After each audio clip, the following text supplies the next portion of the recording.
এক হাতি আর এক কুকুর একসাথে প্রেগনেন্ট হয়েছে। 2.5 মাস পর কুকুরের 4টা বাচ্চা জন্ম নিয়েছে। তখন সেই কুকুর খুশি মনে হাতির কাছে গিয়ে বলল, কিরে বান্ধবী, তোর এখনো বাচ্চা হয় নাই? আমার তো 4 জন বাচ্চা হয়ে গেছে। হাতি বলল, আমারটা হয় নাই, সামনে হবে ইনশাআল্লাহ। তখন সেই কুকুর চলে গেল। 3 মাস পর আবার এসে হাতিকে বলল, বান্ধবী, আমার তো আবার 4টা বাচ্চা জন্ম নিয়েছে, তোর বাচ্চার খবর কি? হাতি বলল, আমারটা এখনো হয় নাই, সামনে হবে। তখন কুকুর বলল, কি সাংঘাতিক ব্যাপার, আমার 2 বার বাচ্চা হইল, তোর একবারও হইল না। কুকুরের বাচ্চা তো হয় 2.5 মাস 3 মাস পর পর। এখন ওই কুকুর 2 বছরে প্রায় 22টা বাচ্চা জন্ম দিয়ে সেই হাতির কাছে গিয়ে বলল, কিরে বান্ধবী, তোর বাচ্চা কোথায়? হাতি বলল, এখনো হয় নাই, সামনে হবে।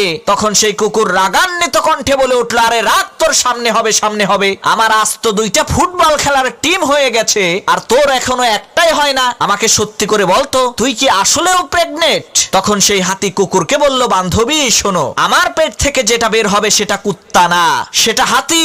সে যখন দুনিয়াতে ভূমিষ্ঠ হবে তখন এই পৃথিবীর হাওয়া বাতাস সবকিছু তাকে অনুভব করবে। সে যখন বনের মধ্য দিয়ে হেঁটে যাবে, বন থরথর করে কেঁপে উঠবে। সে যখন রাস্তা পার হবে, রাস্তার যানবাহন সব থেমে যাবে। সে ফালতু কুত্তার মতো হাড্ডি খাওয়ার জন্য ঘেউ ঘেউ করবে না। প্রিয় ভাইরা, ঠিক একই ভাবে আপনার কাছেও লোকজন আসবে, কিরে এখনো তোর চাকরি হয় নাই, তোর এইটা হয় নাই, ওইটা হয় নাই, আমার তো হয়ে গেছে। তখন আপনি নিজেকে তার সাথে তুলনা করতে যাবেন না, হাই হুতাশ করবেন না।